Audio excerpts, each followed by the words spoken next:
VIe siècle après Jésus-Christ, le jeu d'échecs est considéré comme le parangon des jeux de société, un jeu dans lequel la stratégie trouve son expression la plus pure.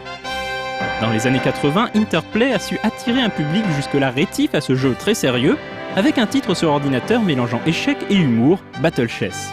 Un jeu pour ceux qui aiment mater.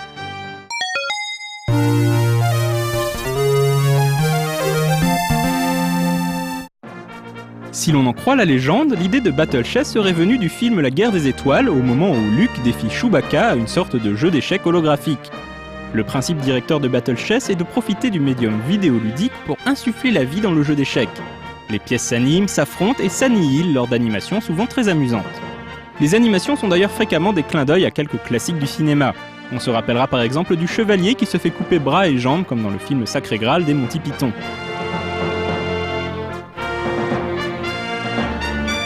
Chaque unité est pleine de caractère et parfaitement reconnaissable. La reine est une sombre magicienne qui dandine du croupion lors de ses déplacements, le roi un vieux croulant lubrique et la tour se transforme en énorme golem.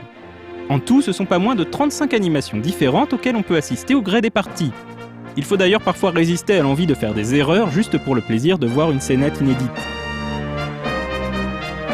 L'intelligence artificielle de Battle Chess n'est pas extraordinaire et sera d'ailleurs souvent citée comme le principal point faible du jeu par les experts. Toutefois, le jeu ne s'adressant justement pas aux spécialistes du grand rock, la plupart des joueurs gardent les souvenirs de défaites cuisantes face à l'IA. Battle Chess a été un énorme succès à l'époque et permis au petit studio Interplay de devenir un acteur majeur de l'industrie du jeu vidéo. Le jeu connut un grand nombre de portages, notamment une version Commodore 64 réalisée par une petite compagnie nommée Silicon and Synapse, cela même qui plus tard prendrait le nom Blizzard Entertainment.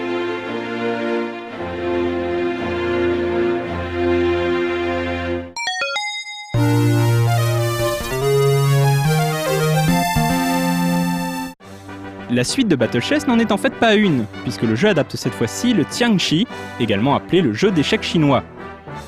Le Xiangqi se joue sur un tableau rectangulaire de 9 lignes de large sur 10 lignes de long et comporte 16 pièces par joueur qui sont placées sur les intersections des lignes, comme au jeu de Go. La ligne centrale est appelée la rivière et limite aussi les déplacements autorisés de certaines pièces. En lieu et place des chevaliers, fous et rois de la version occidentale, le Xiangqi traite de l'affrontement de deux armées constituées de mandarins, de ministres, de cavaliers et de bandits, ainsi que deux canons capables de prendre des pièces en sautant plusieurs cases. Le but du jeu est toutefois là aussi de mettre en échec le général adverse. Bien que le jeu soit différent dans ses règles et dans son ambiance, la patte Battle Chess est bien présente avec une fois de plus de multiples animations dépeignant les morts des différentes pièces.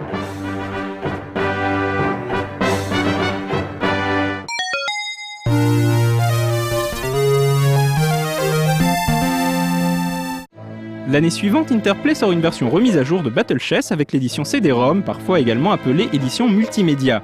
Le jeu est le même que celui sorti 3 ans plus tôt, mais les graphismes sont cette fois-ci en SVGA avec une résolution de 640 x 480 spectaculaire pour l'époque. Car cette version de Battle Chess est également l'un des tout premiers jeux en SVGA de l'histoire du jeu sur ordinateur. À part ça, on notera également la bande-son en qualité CD. Le jeu sera porté sur 3DO en 1993.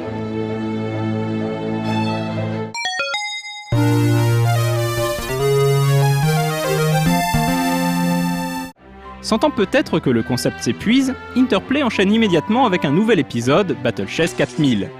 Il marque le retour aux bons vieux échecs occidentaux, mais avec cette fois-ci un habillage science-fiction des plus sympathiques. Les graphismes du jeu adoptent un style pâte à modeler qui préfigure la série des Clay Fighters qui débutera un an plus tard. L'humour et les références au cinéma sont toujours au rendez-vous dans cet épisode. Et ce sont évidemment les films de science-fiction qui sont épinglés lors des scénettes qui sont jouées lorsque des pièces sont prises. Une manière élégante de boucler la boucle, vu que Star Wars a été l'inspirateur de la série.